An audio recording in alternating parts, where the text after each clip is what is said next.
1981. And I said, what are you talking about? And they said, when we were shooting hoops in between classes, check out this show. And it was none other than the Godfather himself playing the jams. And we have a little intro right now in the studio. Salt Lake City, are you ready? Are you ready for the dynamite sound from the Godfather himself, Chuck Bradley?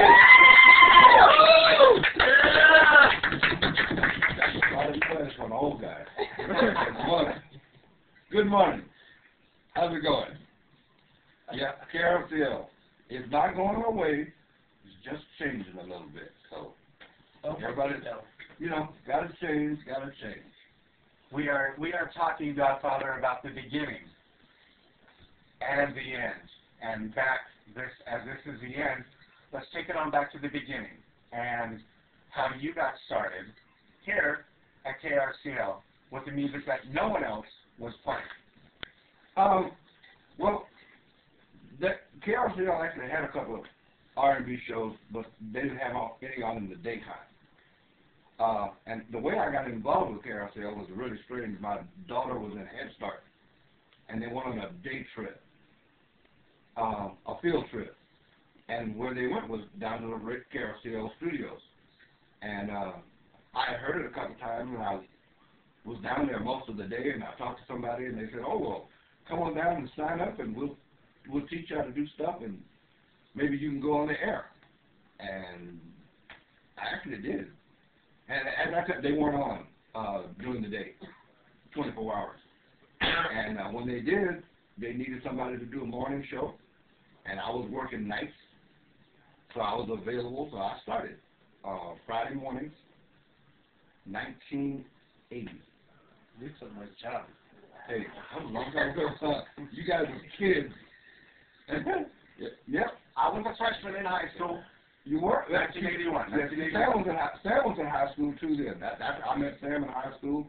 And eBay, if you guys heard the PSN, you guys, eBay, who is going to be is the music director. eBay started out here at 13 years old. He went on the air for the first time on my show. 14 years old.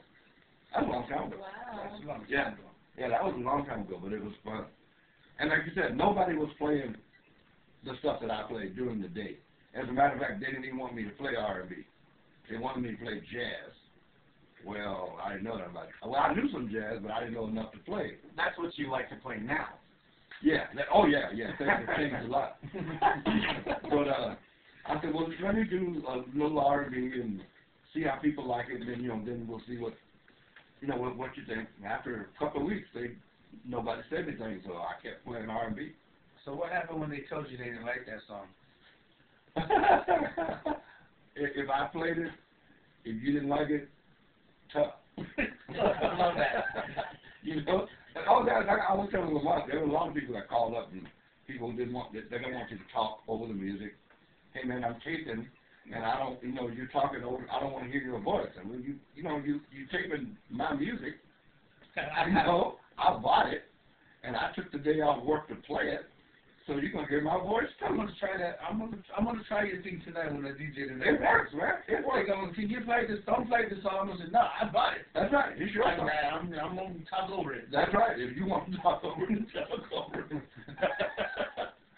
But that's just the way it had to be. Sometimes I had things to say, and that was the time to say it. So. What can you say? So you waited all week. That's right. Yeah, I waited all week to say that someday. Now, Chuck, you have seen the direction of the show over 28 years. Yeah. Can you kind of talk about the history of what you've seen take place? Well, Sam and I had an interesting conversation the other night, and I hadn't even thought about it. This is one of the few shows, if not the only show, that have been on at this time. The whole 28 years have been on. We started it on Friday mornings from 9 to, it's changed from like 9 to 11, 8 to 11:30 or 8:30 to 11:30, but basically it's been on the same time, and it's always played R&B. Always. I did the show for 8 or 9 or 20 or 300 years. I don't know. That's a long time. And then Jonathan Cloud came on, and like I said, and everybody has the format has been basically the same. It's always been R&B, and we've always done some new stuff. Matter of fact, we introduced a lot of new things. We introduced on KRCL. Yeah, because nobody played. Yeah, for example, this was the first place I ever heard a mix from. Uh-huh. On KRCL. Yeah. And it was featuring Sean Phillips, and it was done by Sam Smith. Mm-hmm. And I was like, wow, you know, like that's hot. That's oh yeah. You know, like when they break out stuff like that, it's like it's historic. And when they used to do the mix shows, I mean, you know, they would be in studio live. I mean, you go out there and that'd be 8 turntables out there. Oh, we went through that. Yeah. I mean, that'd be 8 turntables out there, and that'd be 15 DJs. That's vicious. You know. And they did that stuff live, right on the air. Oh yeah. And nobody was brave enough to do that. Nobody. There was. You gotta record it. Uh-huh. Oh yeah. Record it.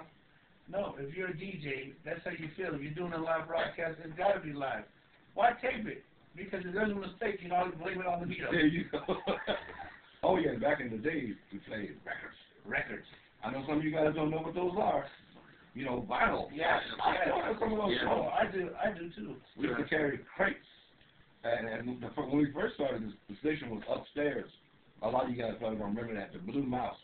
Mm-hmm. So not only did you have to find somewhere to park a block away, but then you had to carry those 2 crates of records back to the station, and then carry them upstairs, and then all the way to the back of the building. So you had to get there early so you could rest. You know, before you went on the air, you couldn't just show up at 2 minutes to 9 and sit down and play because you were out of breath. You had to, you know, get some oxygen.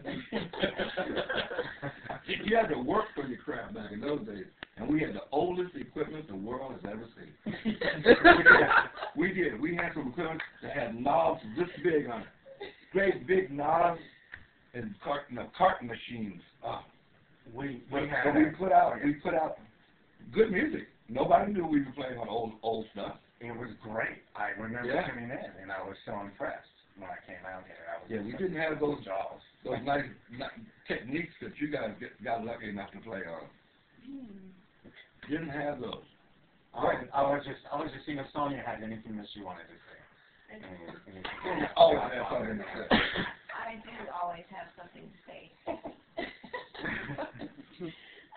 You know, it's these guys, Chuck and Sam and Earl.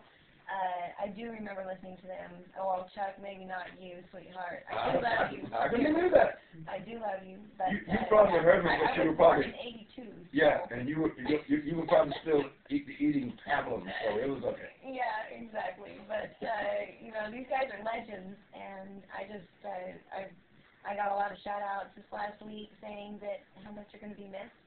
And not only to Ammon and myself and Sam, but, you know, you and Earl were also included in those. As a matter of fact, I talked to Earl this morning. I'm sorry to cut you off, but he called me, and he was going to come down and say hi to everybody, but he's working, and you know how that is. That's probably the reason most of us left. Earn money. Absolutely. Got to do that.